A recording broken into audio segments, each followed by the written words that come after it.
Bonjour, aujourd'hui je suis bien content de vous retrouver. On va voir comment poser une fenêtre. Alors on verra que sur la pose de fenêtre il y a quand même pas mal de choses à dire, parce qu'une fenêtre c'est quand même quelque chose qu'il faut poser avec un peu d'attention pour plusieurs raisons. D'abord parce que c'est pas super simple à faire, et puis surtout parce que c'est un passage d'air vraiment important si elle est mal posée.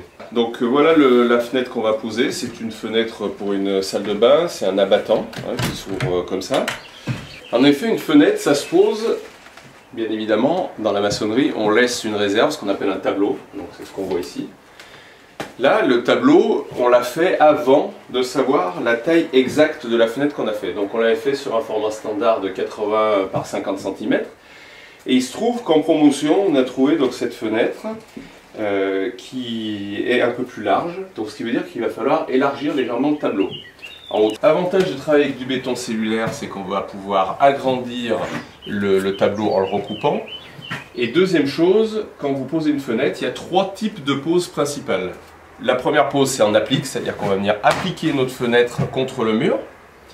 Le deuxième type, c'est en tunnel, c'est-à-dire qu'on va rentrer la fenêtre complètement à l'intérieur et la fenêtre va se retrouver dans cette position-là.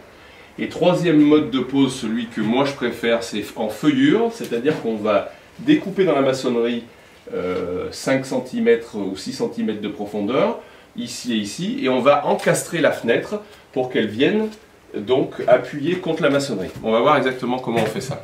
Alors donc le principe, ça va être de recouper mon tableau, puisque mon tableau est pas assez large, donc je vais le recouper sur toute l'épaisseur à 90 cm, et ensuite, une fois qu'il sera recoupé, j'enlèverai encore 3 cm sur 5 cm de profondeur pour que ma fenêtre vienne appuyer en fait sur cette nouvelle coupe.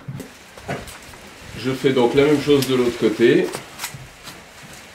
et ensuite donc je couperai mon tableau sur toute son épaisseur.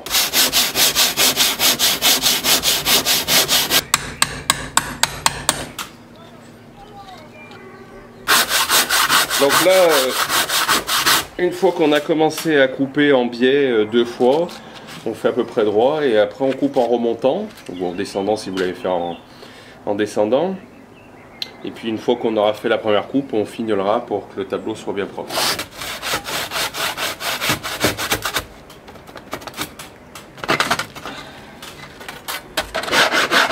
De refaçonner le tableau à peu près propre et droit. Bon, il sera enduit après, mais on va quand même le faire propre et droit.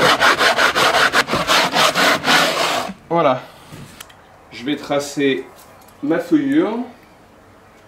Donc mon tableau il fait 90 et la feuillure il faut qu'elle fasse 94. Donc je vais rajouter 2 cm de chaque côté et on va découper pour incruster la fenêtre.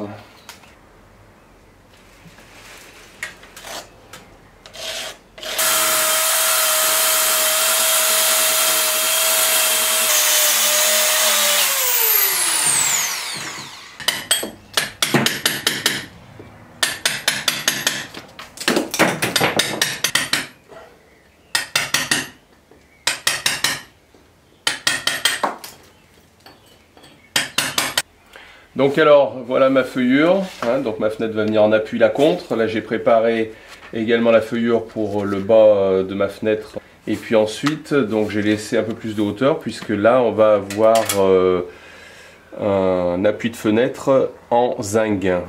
Voilà, maintenant on va essayer de placer le cadre pour voir s'il rentre sans problème. Je vais le placer et je vais regarder déjà si ça rentre. Donc a priori, ça a l'air pas trop mal.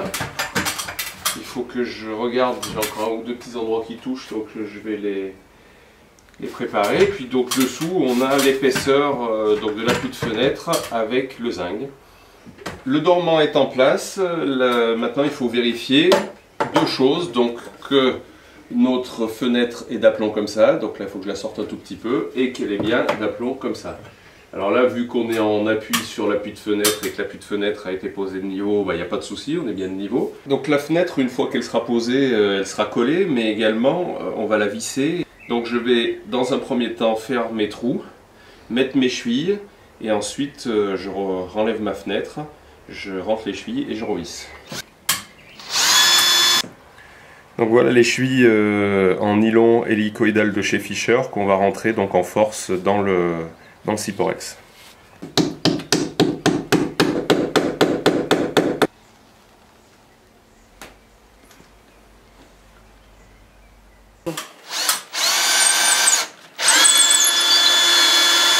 Le dormant est fixé, on a vérifié qu'il était de niveau, il est vissé.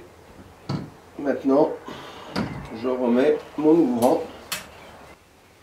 Et ben voilà, il va me rester à mettre encore un petit tour, peut-être de silicone autour. En dessous, habillé, je vais remettre du polystyrène pour éviter les ponts thermiques, bien que ça soit du bois et du polystyrène déjà, mais bon, remettre un peu de polystyrène. Il y en a qui mettent de la mousse expansée, je crois que le nouveau DTU déconseille la mousse expansée pour les poses des portes et fenêtres, donc à vérifier quand même. La poignée, ce qui va pas être le plus long à mettre, et ce sera fini. Voilà, et ben je vous laisse faire votre pose vous-même.